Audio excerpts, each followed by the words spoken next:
Hello, good morning, नमस्कार। Myself doctor Isha. आज हम बात करेंगे 3 मेजर रीजंस की why you should go for adenomyomectomy, why you should go for hysterectomy in case आपके केस में adenomyosis has been detected. And ये वीडियो उन सब के लिए बहुत इंपॉर्टेंट होने वाला है, स्पेशली फॉर दोज केसेस जहाँ पर उनकी फैमिली में किसी ना किसी में एडिनोमाइसिस इज डिटेक्टेड या फिर सिम्टम्स बहुत ज़्यादा स्वेयर हैं, heavy bleeding, very severe painful periods, and बोल दिया गया है कि there is no other treatment, just go for complete uterus removal या जस्ट गो फॉर एडिनोमाइमेक्टमी। उन सब के लिए इंपॉर्टेंट होने वाला है। And alongside the ones जो कि प्लान आउट अभी उनका फैमिली ही कंप्लीट नहीं हुआ है and you have been diagnosed with adenomyosis, adhesions and symptoms बहुत ज़्यादा हैं, बट फैमिली कंप्लीट नहीं हुआ है, तो you want to go for a treatment जहाँ पर फैमिली भी कंप्लीट हो जाए एंड एडिनोमाइसिस भी रिवर्स हो जाए, बिकॉज मोस्टली ऐसा बोल दिया जाता है कि there is no treatment available for adenomyosis. इस वीडियो में मैं आपको वो सब बताऊंगी जो ऐसे केसेस को करना है एंड बहुत तरीके से चलना है। वाई? बिकॉज क्योंकि एकदम से जब ये चीज़ें मालूम चलता है, the patients who approach us they are into so much of stress. एक केस हिस्ट्री में आपसे डिस्कस करना चाहूँगी। Patient name Archana Arpan. हो सकता है 3-4 महीने में the patient herself will come with a video of hers, and अभी नहीं। वाई? वो भी मैं आपको बताती हूँ। 11 years ऑफ मैरिज, और बहुत सारे रिपोर्ट्स ऑनलाइन हमें भेजे जाते हैं and multipolar ovulation studies. Her ovulation study में फॉलिकल फॉर्मेशन के लिए अलग इंजेक्शन एचसीजीज, फॉलिकल रप्चरिंग के लिए ल्यूप्राइड्स, हार्मोनल टैबलेट्स पीरियड्स के लिए, पेन को स्टॉप करने के लिए extreme heavy dose of pain killers, and इतना सारा कुछ होने के बाद भी आफ्टर 11 years जहाँ पेशेंट ये सोच रहा है कि इतना ट्रीटमेंट्स हमने करवाया, इतना रिपोर्ट्स एंड इतना फाइनेंशियली इमोशनली स्ट्रेन किया अपने माइंड को, एंड पेशेंट इज एक्सपेक्टिंग कि अभी हमें कुछ पॉजिटिव रिस्पॉन्स आएगा, एंड आफ्टर 11 years जब एमआरआई करवाया जाता है, पेशेंट को बोला जाता है कि अभी adenomyosis is diagnose and adenomyosis इतना सिवियर है कि you have to go for complete uterus removal. तो आप उस पेशेंट का इमोशंस, द पेशेंट हमें अप्रोच करता है with husband wife, both husband and wife were in tears कि कहाँ हम ये ड्रीम्स देख रहे थे प्रेगनेंसी के, एक बेबी के ड्रीम्स देख रहे हैं, और कहाँ पर वो जो बेबी का ड्रीम का एक फाउंडेशन होता है यूट्रस, उसको रिमूव करने के लिए हमें बोल दिया गया है, एंड बहुत ईजिली बोल दिया गया है, एंड अभी हमारे पास we don't have any hope. तो प्लीज़ गाइड अस, क्या ये पॉसिबल है?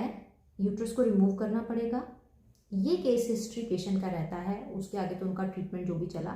Right now patient is in her 3rd month, conception हो चुकी है, प्रेगनेंसी हो चुकी है, and she is willing to motivate all those kind of couples, क्योंकि कई बार यूट्रस रिमूवल, अगर आप यूट्रस ही रिमूव कर देंगे then we also don't have any option left with us. तो पेशेंट हर सेल्फ, क्योंकि अभी 3rd month में बेबी है, प्रेगनेंसी भी नहीं है, I wouldn't ask her. 5th month तक जब हमारा बेबी ग्रो कर जाएगा, she will her self come here, अपना शेयर करेंगे आप सब के लिए, because it is a kind of help. जहाँ पर कोई पेशेंट इस तरह का एक्सट्रीम रॉन्ग स्टेप ना उठा ले, बिकॉज ट्रीटमेंट्स आर अवेलेबल। बहुत सारे पेशेंट्स अप्रोच करते हैं, एडिनोमाइसिस रिवर्स होता है एंड फैमिली भी कंप्लीट होती है। There is a specific line of treatment जो हमें फॉलो करना है with due patients, and the patient is 32 years old.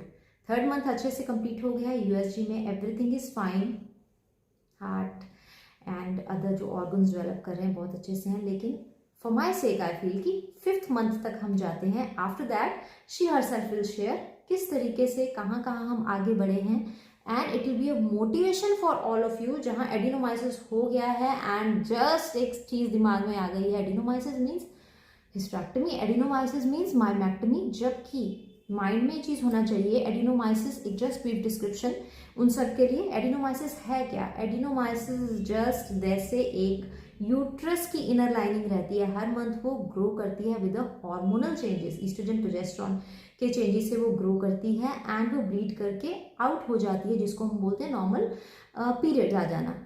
But अगर वही लाइनिंग अपनी जगह भूल गई है, जहाँ पर उसको होना था वहाँ तो वो हो ही रही है, वहाँ पर आउटलेट एंड हर मंथ बाहर निकल रही है, वो कंफ्यूज हो गई है और वो कहाँ ग्रो करने लग गई है, हमारी यूट्रस की वॉल के अंदर। तो उसको हमने नाम दे दिया एडिनोमायोसिस।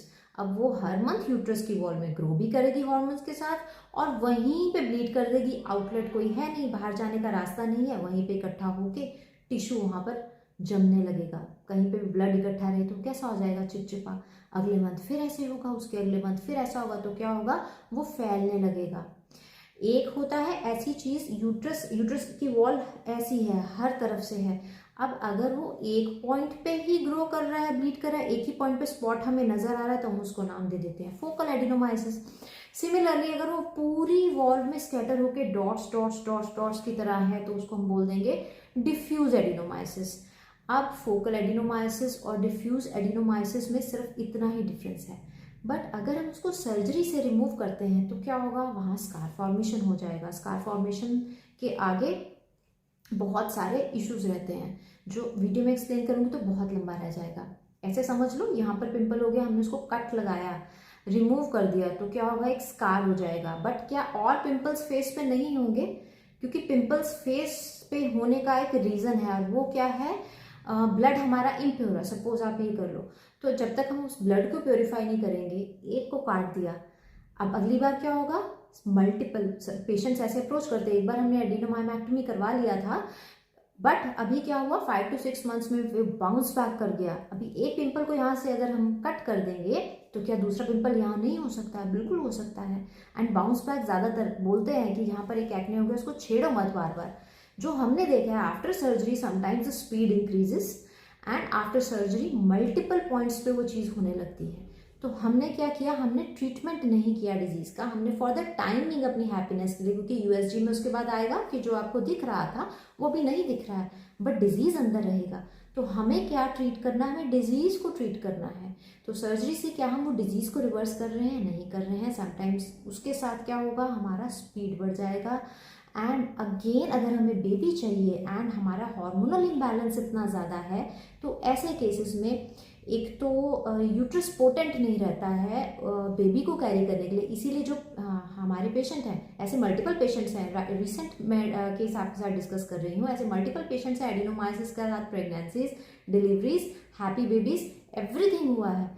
इसीलिए वी आर वेटिंग कि थोड़ा सा टाइम और निकले, क्योंकि फीटल नरिशमेंट चल रही है उनके साथ के साथ, थोड़ा सा टाइम और बीते जहाँ पर बिल्कुल सेफ साइड पे होके हम, हो सकता है वो बेबी के साथ अपना आपको वीडियो शेयर करेंगे, या फिर 6 या 7 मंथ में वो आपके साथ अपना स्टोरी शेयर करेंगे टू मोटिवेट यू ऑल। क्योंकि कई बार पेशेंट्स मल्टीपल सर्जरीज के बाद हमें अप्रोच करते हैं, और ये चीज़ हमेशा मैंने देखी है अपने पेशेंट्स में, जहाँ मल्टीपल, यहाँ अनटच यूट्रस है वहाँ मेडिकेशन बहुत ज़्यादा अच्छी इफेक्ट देती हैं। जहाँ पर यूट्रस पे एक सर्जरी हुआ या फिर मल्टीपल सर्जरीज हुआ तो मुश्किल हो जाता है एम्ब्रियो इम्प्लांटेशन। तो हमेशा यही रहता है एक ऐसी अप्रोच जहाँ पर हमारा फीमेल की हेल्थ भी अच्छा रहे, हार्मोनल बैलेंसिंग भी रहे एंड एम्ब्रियो इम्प्लांटेशन भी अच्छा रहे।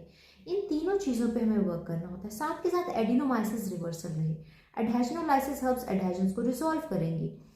जब हार्मोन बैलेंसिंग हर्ब्स हार्मोन्स का बैलेंस मेंटेन करेंगी, तो ये जो एडहेजन्स हैं या ये जो ग्रोथ्स हैं उनको खाना नहीं मिलेगा तो वो रिग्रेस करेगा। तो इस तरीके से हमें इसको ट्रीट करना है एंड रिवर्सल भी पॉसिबल है, इसके साथ प्रेगनेंसी भी पॉसिबल है। जस्ट सिम्टम सबसाइडल के लिए अगर हम एक शॉर्ट टर्म अप्रोच में जाते हैं कि ये शॉर्ट टर्म अप्रोच है, फटाफट से सर्जरी करवा लो, अभी अल्ट्रासोनोग्राफी करा के देखा एकदम से एवरीथिंग इज गायब, बट एवरीथिंग इज गायब, it will again bounce back because हमने डिजीज को ट्रीट नहीं किया है। थोड़ी देर के लिए सिम्टम्स भी सबसाइड हो जाएंगे, अगेन 2-3 मंथ्स के बाद वही सिम्टम्स आने लगेंगे। एंड अगर प्रेगनेंसी प्लान करनी है, hormone balancing herbs are there जो हार्मोन्स को बैलेंस करेंगी।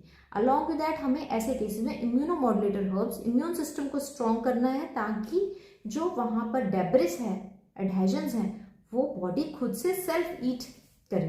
तो इन चीज़ों को फॉलो करना है, सर्जरी को अवॉइड करना है। ट्रीटमेंट्स बहुत अच्छी पॉसिबल हैं, बट स्पेसिफिकली कौन से हर्ब्स कब यूज़ करने हैं इसको बहुत सोच के करना है। किसी भी तरह का कोई एक्सपेरिमेंट नहीं करना है अपनी बॉडी के ऊपर। It is very precious.